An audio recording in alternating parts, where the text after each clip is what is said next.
Hello, welcome back. Today I'm going to show you what you can do with your Crazy Quilted Christmas tree after it's been embroidered out.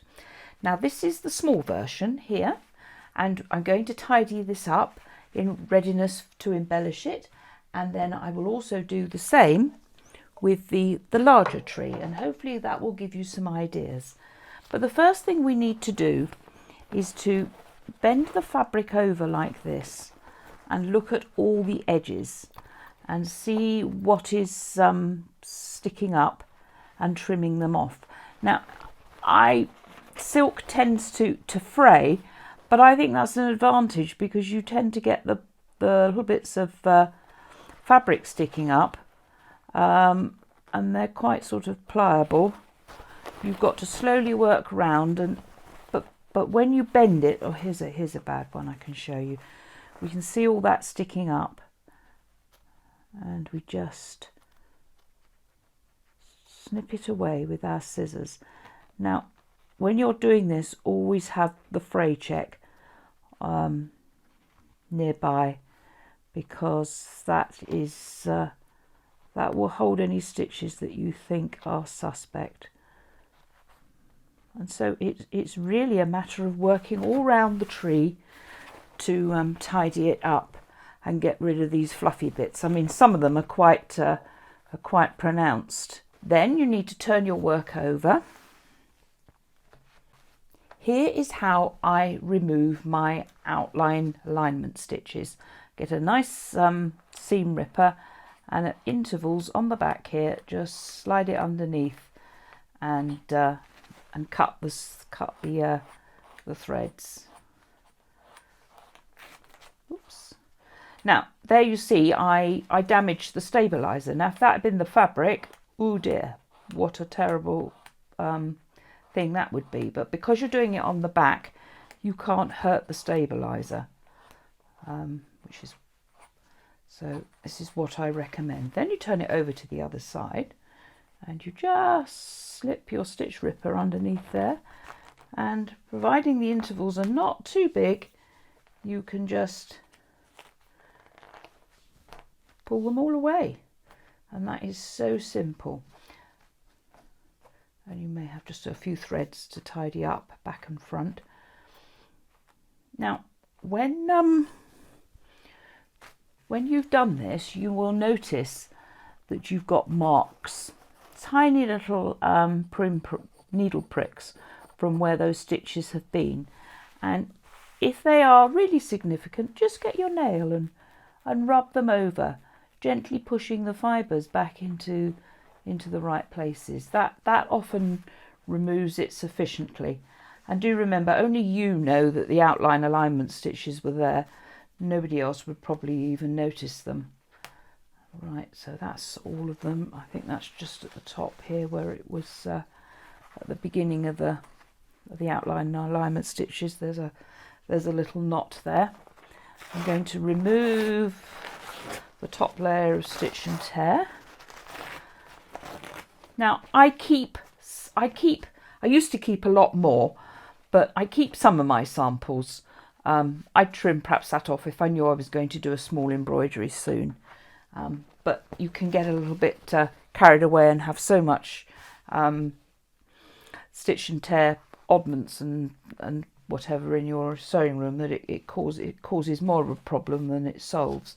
But I always do the first layer and then take away the second layer.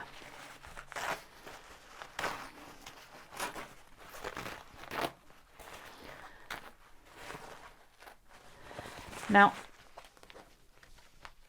this smaller, whoops, wants to go in the bin.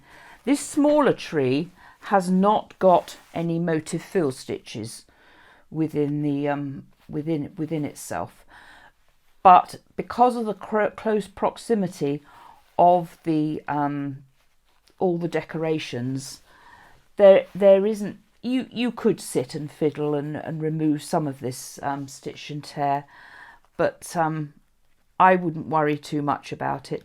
A lot depends on what you're going to use your tree for. If it's going to be a decoration, it actually gives it a little bit of makes it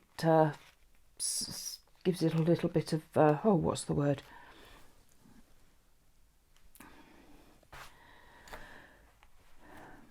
Complete mental blockage there. Can't think of the right name. Just gives it a bit of Obviously you've got to remove all these jump stitches. Do remove those, because they can cause puckering.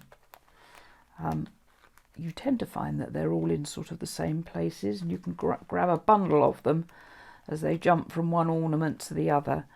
But systematically working through those and removing them is a good idea. The stabilizer left in place is equivalent to sort of starching it, and it gives it a little bit of substance. That was the word I was looking for. But you've got to consider what stabilizer you're going to use on a project before you stitch it out, because obviously if you wanted to remove all of this, you'd have had to have done it in wash away, so that you could wash your embroidery afterwards and all the stabilizer would be gone. But that doesn't work on silk dupion, which is what I've embroidered this on. I keep seeing little bits to tidy up. And I find it's sometimes quite good to hold your embroidery up in front of you and look across it and see what's sticking up. You can get a different perspective, and obviously the light has to be very good to do this as well. So that's looking better already. Now that the stabilizer has been removed from the edges, it sits nicely. This is a lovely little tree. If we're discussing what we could do with it, how we could use it, look, we've got a bit of silk sticking up there. Sometimes you may need tweezers to help you as well in doing this. It would make, that would make a superb little bag for a present for Christmas.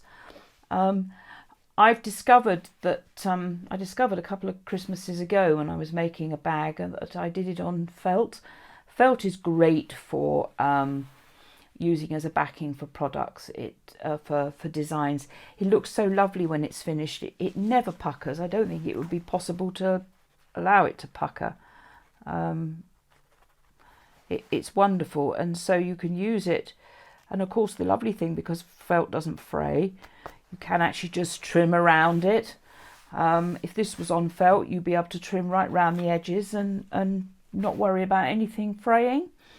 But little felt bags, perfect. This is probably too big to be an ornament to hang on the tree, but you get the gist. So there are lots of options, and as I explained, it's very important before you start a project to have some idea. No, it's not always. Sometimes we stitch something out and then we're inspired and we decide what we're going to do with it. But give yourself as many options. And providing your fabric is washable, then use wash away so that it isn't so bulky. But I'm happy with the results of that, and I'm happy with the colours that I've used. I know my granddaughters would love this, because they'd look at this colour scheme and immediately say Frozen. And of course we've got Frozen 2 coming out very shortly, and all these lovely colours sort of speak to about ice and Elsa and Anna and that lovely Disney film.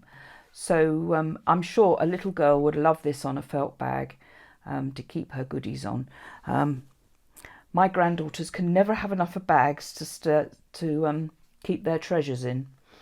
So that's the small tree.